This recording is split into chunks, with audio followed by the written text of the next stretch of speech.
Okay, back again with another episode. My name is Jarvis Sam, and I am WWE Brother. Okay, so I can't get this episode started without acknowledging Sid Udi, who passed away last week, better known as Sycho Sid, Sid Justice, Sid Vicious, depending upon when you started watching wrestling. So, while I think he's one of the most underrated guys of all time. I think he kind of flies under the radar because he had some kind of short stints in WWE as well as WCW. Um, but when he was, no matter where he was, no matter if he was in WWF, WWE, WCW, no matter where he went, he got massively over, which is incredible. And he never, he wasn't. I think one of the things that people sometimes undervalue is these guys like Sid, who was not a mark for the business. Like I think he watched wrestling growing up, and then kind of stopped watching. After he became a teenager, and got into basketball and football and all the other things that you know uh, people grow into liking, and just wasn't a mark for the business. He just happened to fall into the business because of he had the look, and for guys like that who weren't marks for the business, who weren't you know you know practicing jumping off turnbuckles in their backyard and all of that, and coming up the independent scene, sometimes they get undervalued because of that.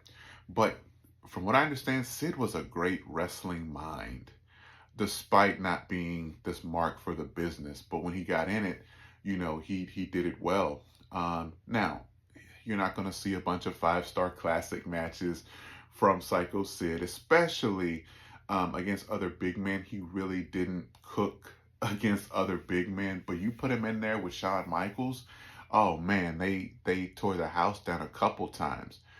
If you remember, and I don't know where you may have started watching wrestling, but in '96 at Survivor Series, he actually got cheered over the babyface Shawn Michaels, and he was doing like seriously heelish stuff. Like he hit an 80-year-old man, Jose Lothario, with a camera, and they were still cheering him. It was Madison Square Garden. They're a little more savage, but the fact that this guy got over as a heel as much as he did, to the point where they probably would have booed Shawn Michaels out of the building had he not put Sid over in that match. Sid was one of those guys. Another thing about Sid headlined 2 WrestleManias. Now, they are seriously slept on because they probably shouldn't have been the main event of either WrestleMania, but the fact remains. I mean, how many other matches should not have headlined WrestleMania? You had John Cena versus The Miz. That shouldn't have headlined. You had Triple H versus Randy Orton. That shouldn't have headlined. But the fact remains it did. And so he was a 2-time WrestleMania headliner. He headlined WrestleMania 8 versus Hulk Hogan. And then he headlined WrestleMania 13 against The Undertaker, where he was actually the world champion going in. Now, again, the main event of 13 probably should have been Austin and Bret Hart. The main event of 8 probably should have been Flair versus Hogan. But hey, you got what you got. The other thing with the Mania 8 match, it was such a clusterfuck with all of the run-ins that were untimed. I think Papa Shango ran in at the wrong time, and then Warrior ran in, and it just ended up being a clusterfuck. But again, fact remains, he has headlined WrestleMania with arguably the 2 biggest icons or the 2 biggest legends in the sport, which is The Undertaker and Hulk Hogan. Now, I don't give a shit about Hulk Hogan. I don't like Hulk Hogan, but I will never, ever, ever, ever not be objective and take away anything he did from the lineage and the history of the sport. I mean, we may not be watching wrestling right now if he doesn't slam Andre the Giant on Saturday nights or on WrestleMania 3. Like, he really made WrestleMania, he really made WWE and WrestleMania like this mainstream appeal. So I'll never knock that. But of course, Undertaker is Undertaker, the legendary streak. But that Sycho Sid, he's RIP. I inboxed a guy that's pretty close to the business that he and I DM here and there, and have a pretty good rapport with him, and he's pretty quick on posting things like when wrestlers pass away, or when somebody's released, or what have you. Like he's that's how close he is to the business. And I didn't see a post from him when I heard about the passing of Sid Udy. So I sent him a DM about like, hey, just hey, FYI. And he basically, told me that, hey, like, I was pretty close with Sid, so I'm kind of still, taking it in. And he was the one that let me know that, like, hey, he had a great mind for the business. He was like, the last time I spoke to him, you know, and told him about wrestling, he was like, yeah, if it was me, I would have done this and whatnot. He also said when the last time he talked to him that he did find out that Sid told him that, hey, I'm down with cancer, but like, hey, don't tell anybody. I don't want anybody feeling sorry for me. I'm a fight this thing just like I fought in the ring for many years, and whatnot. But we know every none of us are gonna kick out of death, when that time comes. But RIP to Sycho Sid. Thanks for the memories, and I hope if you're not familiar with Sycho Sid, YouTube it. Look on Peacock. I know you guys probably subscribe to Peacock. I highly recommend looking at Survivor Series '96. I highly recommend looking at Royal Rumble '97. He fought Shawn Michaels again. People crap on the match, but WrestleMania 13 versus Undertaker, I thought was a good match. I recommend going watching it. I think, again, the reason the match is not seen the way it should is because it followed an all-time classic in Bret Hart versus Steve Austin. That was an all-time classic. You could easily say one of the top 2-3 matches in WrestleMania history. So when you're trying to top that, of course. Also, it wasn't the overarching story of the Mania. The big build was around Austin and Bret Hart. Bret Hart even came out during the match. So it was more about making sure the heat was on Bret Hart than it was about anything else. But that was also a good match. He just go back and watch it. Well, go watch Royal Rumble 1992. He was in that. He probably should have. He probably should have won that one. I mean, I know the Mania plans were kind of crazy, but again, the crowd booed when Hogan helped get him eliminated. So another opportunity where Sid could have been massively over. I think it would have, especially if you're going to go Sid versus Hogan in your main event, why not have Sid go over in the Royal Rumble? Now, that Rumble is an all-time classic. If you've never seen Royal Rumble 1992, you should not call yourself a wrestling fan, because that thing is, the most entertaining Rumble. It's like star-studded, but Bobby the Brain Heenan is probably and I'm a huge Pat McAfee guy. I'm a huge JR guy. But Bobby the Brain Heenan and Gorilla Monsoon called this match brilliantly. They made every moment seem even bigger than what it was. You got, Bobby Heenan was so pro Ric Flair winning this match, and Ric Flair came in at like number 2 or 3 in the match. So he was in there for like 60 minutes, and he's like, this isn't fair to Flair. And, it was just, it's a masterpiece. Go watch it. But it would have been nice to have seen Sid go into Mania as champion, and then have all the bullshit happen with Papa Shango. Then Ultimate Warrior comes in with the save, and then Hogan goes over and has his moment, as he always fucking does. Anyway, Bash in Berlin.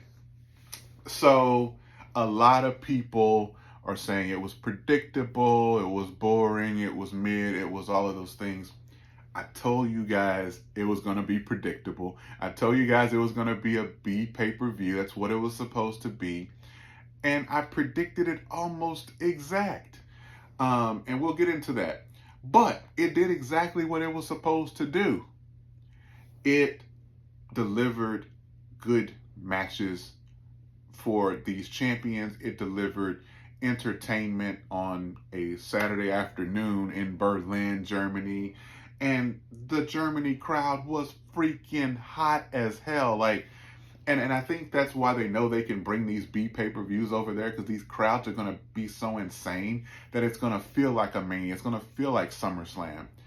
So the first match of the night was Cody Rhodes and Kevin Owens. Again, this match had no heat going in. It's just a friendly rivalry. It's, babyface versus babyface. But this match, in all honesty, was great.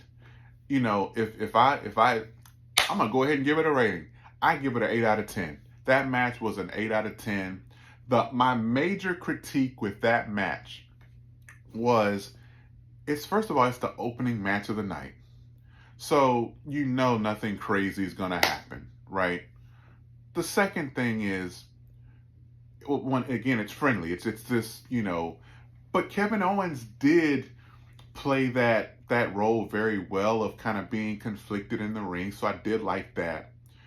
But why did Cody Rhodes have to hit so many crossroads in that match? Like, it made no sense. I think he did maybe 5 or 6 in that match, and it should not take 5 or 6 crossroads to beat Kevin Owens. No disrespect, but on a B pay-per-view, you should reserve, especially when he does that triple crossroads thing where he gets them and boom, and gets them and boom, and gets them and boom. That should be reserved for Mania, SummerSlam, when you're facing Roman Reigns, when you're facing Brock Lesnar, when you're facing somebody that you want to beat decisively, that has either had your number or that you want to make sure that they're down for the count. You got Kevin Owens himself is saying his win-loss record ain't shit. So it shouldn't take that much for the top guy in the company to put this guy down. Now, Kevin Owens going out there and giving the fight of his life made total sense for the storyline. But again, protect those finishers. I'm big on protecting finishers, man. Like, if there's nothing else we can do, we should be protecting finishers. Next match we had the Women's Tag Team Championship match. It was, I'm going to go ahead and call it the Big Three. 2 of the Big Three, Bianca Belair and Jade Cargill versus Isla Dawn and Alba Fire. Again, called it. Decent match. Did what it needed to do. I'll give it a 6.5, 7 out of 10, I guess. Jade Cargill and Bianca Belair go over. Of course they do, right? It's what they were supposed to do. They never got pinned for the titles in the first place. They only put this team over because of Clash in the Castle, and they needed some hometown people to get, a belt. It was like a triple threat, I believe. They never got pinned. So, of course, Isla Dawn or Alba Fire is not going to pin Bianca or Jade Cargill clean. Like, come on, man. Like, not going to happen. Anyway, the next match was the strap match. CM Punk versus Drew McIntyre.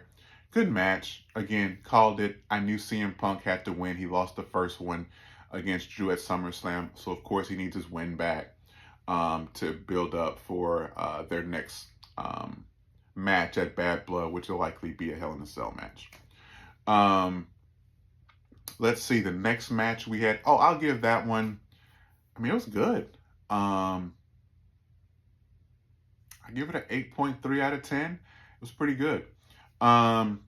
Next match, we got the mixed tag team match with the Terra Twins of Rhea Ripley and Damian Priest versus Liv Morgan and Dominique Mysterio.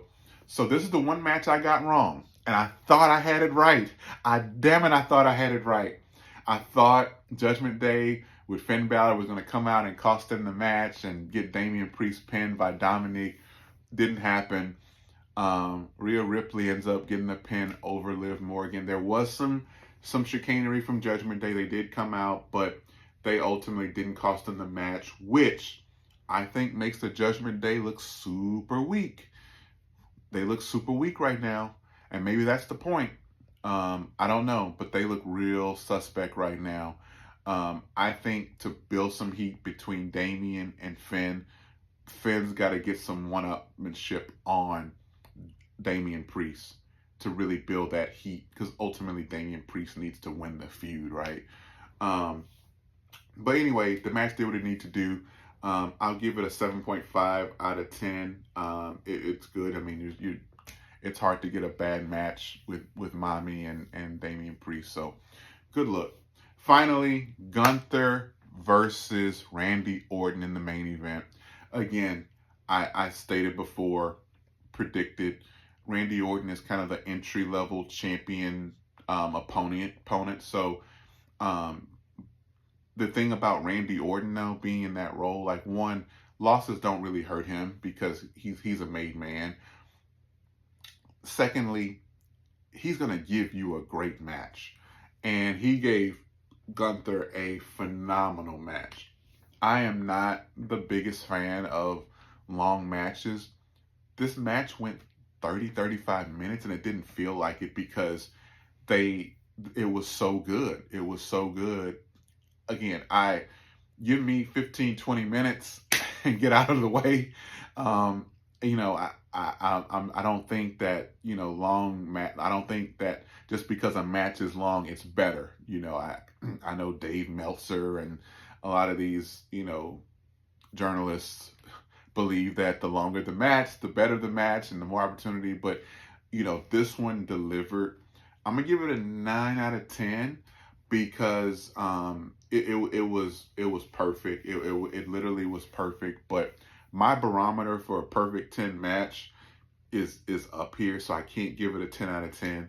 To me, a 10 out of 10 is like at WrestleMania 25, Shawn Michaels versus The Undertaker. That was a 10 out of 10 to me. That one I mentioned before, Bret Hart versus Steve Austin at 13, that's a 10 out of 10. So when you have matches like that, I can't say that one was up there with those, but it's a damn good match and worth a shot. Of course, Gunther goes over after Randy loses by technical submission.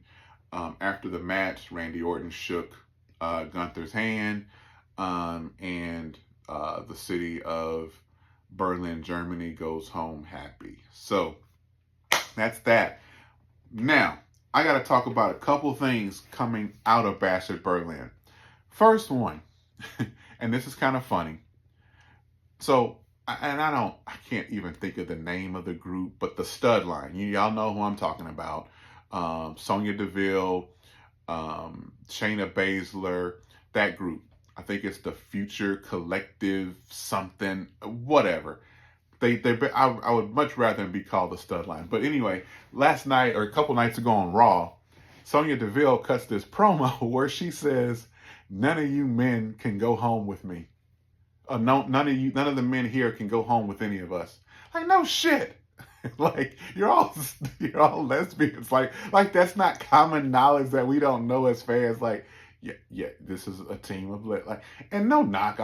I love everybody is everybody. I'm definitely not knocking that community at all. But I just thought it was hilarious. Like, I feel like they should play on that more and not make it something that it's not.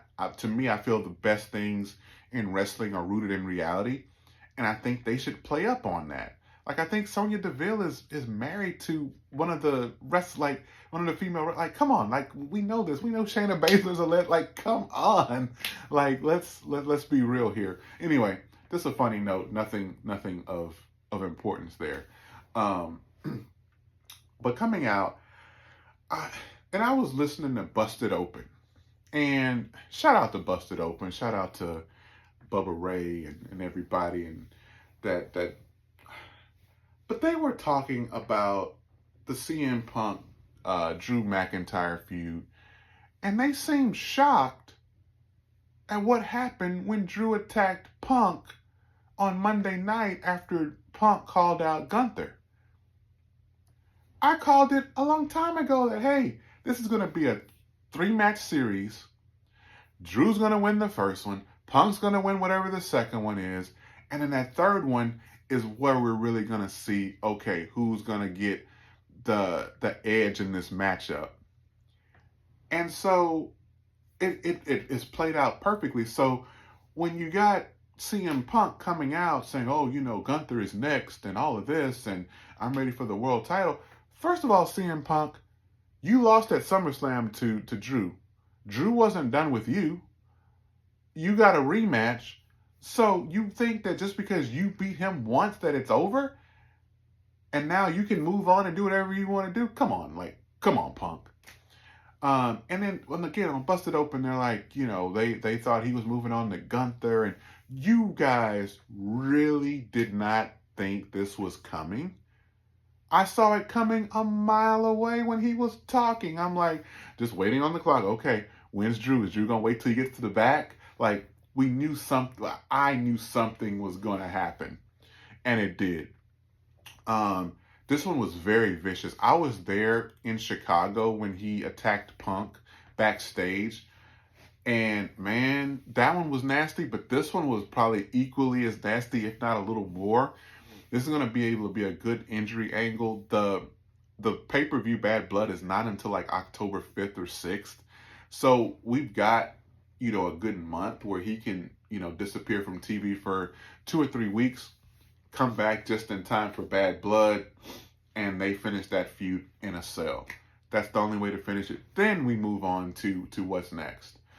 The other thing is, are they really going to give us Gunther and Punk this early into Gunther's reign? I don't think so. So anyway, looking forward to how that feud pans out, but I'm not surprised. It's literally no surprise, and it's good that it's no surprise. This is the way it should pan out. The rivalry this intense, this heated, can't end 1-1. It just can't. It has to be finished off in a cage or in a cell, and that match needs to go 30 minutes. Again, I'm not a fan of long matches, but I think to really tell the story that they need to tell inside the ring and to really leave everything out there in the ring, I think it has to go about 30 minutes. The other note, Sami Zayn is calling his shot. I love it. I love that he did the callback to how the Intercontinental Championship used to work. Because back in the day, the Intercontinental Championship was literally like, you're the Intercontinental Champion for a little bit. You may drop, whenever you drop the title, you're on to bigger, better things. Shawn Michaels, Bret Hart, all those guys. Couple guys didn't quite get there, like Razor Ramon. He should have been next up.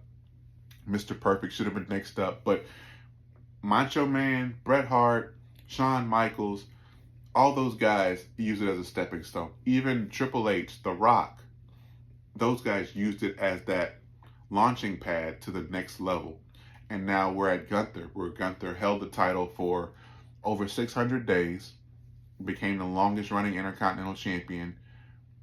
Then he loses it to Sami Zayn at WrestleMania, which is beautiful storytelling, right? Because Gunther has ran through the entire roster. But there's this one guy he hasn't beaten, and that's Sami Zayn. And Sami Zayn is like this underdog, and, Gunther is this perfect wrestler, and he's a man's man and a champion's champion and all of that. But then you got Sami Zayn over here, right? And so it's going to tell a great story. I think it's perfect for Bad Blood because there is some bad blood there because, hey, this is the one guy that sent you home with a loss. during this epic run you've had, Gunther. So of course Gunther needs to win that match, but I do see this match really helping cement Sami Zayn as a main eventer, which he really needs at this point. He needs to be established as a main eventer, and I do think I could see him with that championship. I can't see him with the Universal, the one Cody has. I can see him with this one, even if it's just in a transitional phase. But yeah, I like Sami calling his shot with Gunther. I think that's going to be a great matchup. Anyway, that's all I got for you guys this week. We got SmackDown on Friday. We've got a nice little break from PLEs right now. So let's enjoy it. Let's catch some football. And we'll be back next week with some content.